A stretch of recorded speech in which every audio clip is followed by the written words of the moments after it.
Telangana education policy రూపకల్పనకు కమిటీని ప్రభుత్వం ప్రకటించింది. డాక్టర్ కె శివరావు చైర్మన్ గా కమిటీ ఏర్పాటు చేసింది. దీనికి సంబంధించి మరింత సమాచారం మా ప్రతినిధి రమ్యను అడిగి తెలుసుకున్నాం. రమ్య, తెలంగాణ ఎడ్యుకేషన్ పాలసీ రూపకల్పనకు కమిటీ ఏర్పాటుపై మీ వద్ద ఉన్న సమాచారం ఏంటి?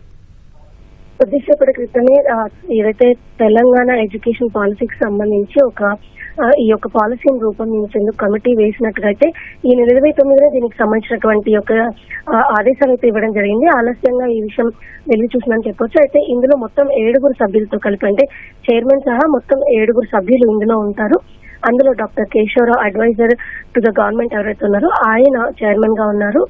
ఇక ఎమ్మెల్యే కడియం శ్రీహరి, ఆ తర్వాత ఆకునూరి మురళి, ప్రస్తుతం ఎవరైతే ఈ విద్యా కమిషన్ చైర్మన్ ఉన్నారో ఆయన కూడా ఇందులో మెంబర్ గా ఉంటారు. ఆ తర్వాత IAS chief secretary to government Ramakrishnarao, ఆయన కూడా కమిటీ సభ్యులుగా ఉన్నారు. యోగితా రాణా, ఉన్నత విద్యా మండలి చైర్మన్ గా ఉన్నటువంటి బాలకృష్ణారెడ్డి, అదేవిధంగా మరొక పర్సన్ ని ఎవరినైనా సరే చైర్మన్ కి నచ్చిన వాళ్ళని ఇంకో పర్సన్ ని కూడా తీసుకోవచ్చు. ఇలా మొత్తం 7 చైర్మన్ సహా మొత్తం 7 ఇందులో సభ్యులుగా ఉంటారు. ఈ కమిటీ ఏదైతే ప్రభుత్వం చెప్తుందో తెలంగాణ రైజింగ్ 2047 2047 నాటికి తెలంగాణ అత్యున్నత స్థానంలో నిలబడేలాగా ప్రణాళిక రూపొందించాలి అన్న విషయాన్ని ప్రభుత్వం పదే చెప్తుంది. దీనికి తగ్గట్టుగా ఎడ్యుకేషన్ పాలసీ కూడా ఉండాలి అన్న ఉద్దేశంతో ఈ కమిటీని ఏర్పాటు చేసినట్టుగా కూడా ప్రభుత్వం పేర్కొంది. అయితే వీళ్ళకి మొత్తం 5 దీనికి సంబంధించి కొన్ని కండిషన్స్ కూడా చెప్పడం జరిగింది.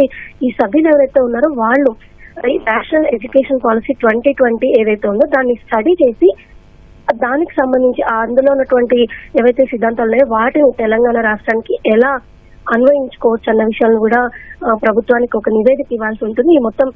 ఈ నివేదికని ఈ మొత్తం 7 సభ్యులు ఎవరైతే ఉన్నారో వీళ్ళు ఈ యొక్క స్టడీ మొత్తం పూర్తి చేసి ఈ ఏడాది అక్టోబర్ 30 నాటికి ప్రభుత్వానికి ఒక రిపోర్ట్ కూడా సబ్మిట్ చేయాలని చెప్పేసి ఈ యొక్క ఏదైతే కమిటీని ఫామ్ చేస్తూ ఒక లేఖని విడుదల చేశారో దాంట్లో పేర్కొనడం జరిగింది. ఈ టర్మ్స్ కనుక మనం చూసినట్లయితే ప్రధానంగా నేషనల్ ఎడ్యుకేషన్ పాలసీ 2020ని స్టడీ చేయడంతో పాటు దాన్ని తెలంగాణ రాష్ట్ర విద్యార్థులకి ఏ విధంగా అన్వయించుకోవచ్చు అనే విషయాన్ని ఒకటి తెలియజేయాల్సి ఉంటుంది. ఆ తర్వాత జాబ్ మార్కెట్ అనేది పెరుగుతూ ఉంది. నేషనల్ ఇంటర్నేషనల్ లెవెల్లో ఆపర్చునిటీస్ పెరుగుతున్నాయి. అయితే ఈ గ్లోబల్ ఆపర్చునిటీస్ ని అందిపుచ్చుకునేందుకు కావాల్సినటువంటి విద్యా విధానం ఎలా ఉండాలి, దానికి సంబంధించినటువంటి ఒక ఫ్రేమ్ వర్క్ చేయాలి. దీంతో పాటుగా డిజిటల్ ట్రాన్స్ఫర్మేషన్ అనేది ఇప్పుడు ఎక్కువగా వినిపిస్తున్నటువంటి మనకి కనిపిస్తున్నటువంటి అంశం కూడా ఈ నేపథ్యంలోనే డిజిటల్ ట్రాన్స్ఫర్మేషన్, ఇన్నోవేషన్, అదేవిధంగా ఎంటర్‌ప్రెన్యూర్‌షిప్ ని పెంపొందించడానికి పైన ప్రత్యేకంగా దృష్టి సారించి దానికి తగిన విధంగా ఎడ్యుకేషన్ విధానాన్ని ఒక ఫ్రేమ్ వర్క్ అనేది కూడా వీళ్ళు ఇవ్వాల్సి ఉంటుంది. ఇక దీంతో పాటుగా ఇండస్ట్రీ అదేవిధంగా అకాడమియా మధ్య ఒక గట్టి సంబంధం ఉండాలి అని చెప్పేసి ప్రభుత్వం అటు ముఖ్యమంత్రి పదే చెప్తున్నారు.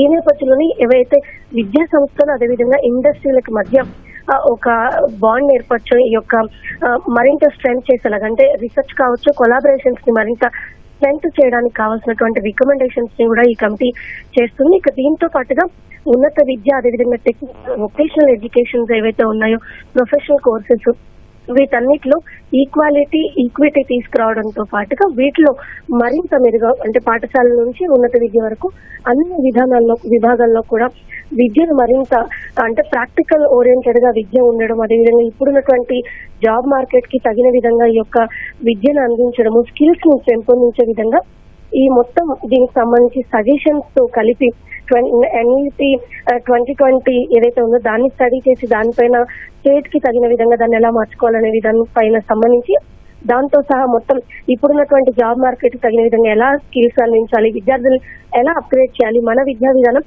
ఎలా మార్చుకుంటే విద్యార్థులు నూతన స్కిల్స్ ని అందిపుచ్చుకోవడానికి, గ్లోబల్ గా ఉన్నటువంటి ఆపర్చునిటీస్ ని అందిపుచ్చుకోవడానికి వీలవుతుందన్న మొత్తం విషయాల్ని క్రోడీకరించి ఈ మొత్తం స్టడీ చేసిన తర్వాత కమిటీ అక్టోబర్ 30వ తారీఖు లోపు ప్రభుత్వానికి ఒక నివేదిక అందించాలని కూడా తెలియజేయడం జరిగింది.